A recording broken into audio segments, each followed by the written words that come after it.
પ્રાર્થના ચિઠ્ઠી 7મા ધોરણમાં ભણેલો એક બાળક ભગવાનને એક પત્ર લખે છે અને પત્રમાં બાળકે પોતાની કાલી ઘેલી ભાષામાં ભગવાનને થોડાક પ્રશ્નો પૂછ્યા છે. એ પ્રાર્થના ચિઠ્ઠી રૂપે ધ્યાનથી વાંચજો, ધ્યાનથી સાંભળજો. 7મા ધોરણમાં ભણતો બાળક ભગવાનને પત્રમાં સરનામું કર્યું છે કે પ્રતિ શ્રી ભગવાનભાઈ ઈશ્વરભાઈ પરમાત્મા શંખચક્રવાળા. પ્રતિ શ્રી ભગવાનભાઈ ઈશ્વરભાઈ પરમાત્મા શંખચક્રવાળા, સ્વર્ગ લોક, નર્કની સામે, વાદળાની વચ્ચે, મુકામ આકાશ. પ્રિય મિત્ર ભગવાન, જય ભારત સાથ જણાવવાનું કે હું તારા ભવ્ય મંદિરથી થોડે દૂર આવેલી એક સરકારી શાળાના 7મા ધોરણમાં ભણું છું. મારા પિતાજી દાણાપીઠમાં મજૂરી કરે છે અને મારી માં રોજ બીજાના ઘરકામ કરવા માટે જાય છે. હું શું કામ ભણું છું એની તો મારા મા બાપને ખબર નથી, પણ હા, કદાચ શિષ્યવૃત્તિના પૈસા અને મફત જમવાનું નિશાળમાં મળે છે એટલે મારા મા બાપ મને રોજ 5 કલાક નિશાળે ધકેલી દે છે. ભગવાન, 2-4 સવાલો પૂછવા માટે મેં આજ તને પત્ર લખ્યો છે, કારણ મારા સાહેબે કીધું તું કે તું સાચી વાત જરૂર સાંભળે છે. એમ કરીને બાળકે પ્રશ્ન પૂછ્યા છે. પ્રશ્ન પહેલો, હું રોજ સાંજે ભગવાન તારા મંદિરે આવું છું અને નિયમિત સવારે નિશાળે જાઉં છું, પણ હે ભગવાન, તારી મૂર્તિની ઉપર આરસ પહાણનું એસી મંદિર છે અને મારી નિશાળની ઉપર છાપરું કેમ નથી?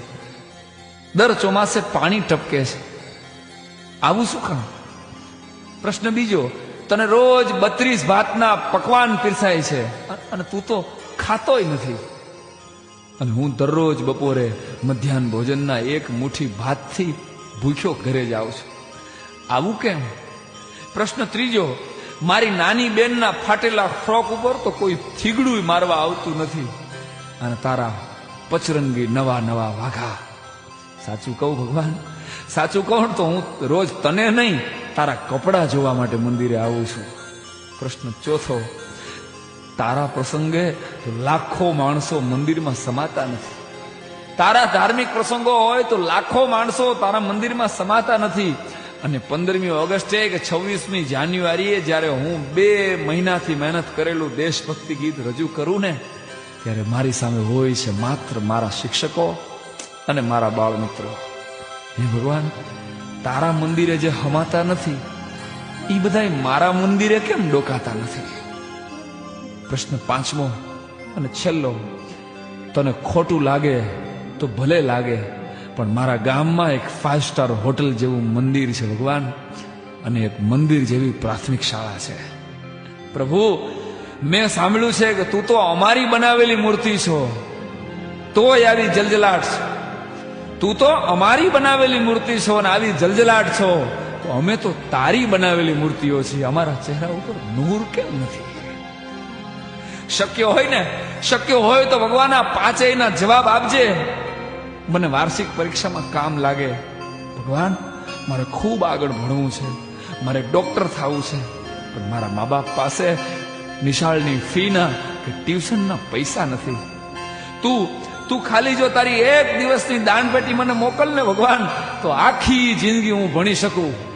વિચારીને કહેજે દોસ્ત, વિચારી લેજે, કેમ કે હું જાણું છું તારે ઘણાને પૂછવું પડે એમ છે. પરંતુ 7મા ધોરણની વાર્ષિક પરીક્ષા પહેલા તું જો મારામાં ધ્યાન નહીં દે, મને પૈસા નહીં મોકલે, તો મારા બાપુ મને સામે ચા વાળાની હોટલે રોજના 5 રૂપિયાના ભવ્ય પગારથી નોકરીએ રાખી દેશે. પછી આખી જિંદગી હું તારા શ્રીમંત ભક્તોને ચા પાઈશ ભગવાન, પણ તારી હારે કીટા કરી નાખીશ. જલ્દી કરજે પ્રભુ, સમય બહુ ઓછો છે તારી પાસે અને મારી પાસે પણ.